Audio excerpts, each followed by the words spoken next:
দোয়া করা, দোয়া কবুল হয়। আল্লাহ তৌফিক দান করুন সবাইকে, আল্লাহুম্মা আমিন।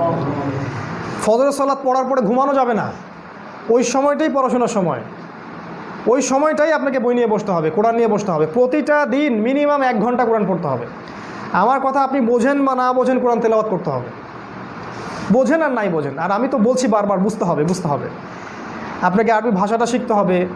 আরবি ভাষা না জানেন, অ্যাটলিস্ট কোরআনের আপনাকে তর্জমাটা পড়েন, A to Z তর্জমাটা পড়েন।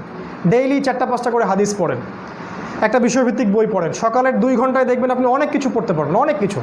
এরপরে ঘুমানো যাবে না, এরপরে আপনি জগিং শুজ আপনাকে পড়তে হবে। শুজ পরে রাস্তায় চলে যান বা আপনি মাঠে চলে যান, আপনি দৌড়ান, মিনিমাম 4 পাক 5 পাক দৌড়ান, আপনার স্ট্যামিনার বাড়বে। তারপরে আপনাকে ফিজিক্যাল এক্সারসাইজ করতে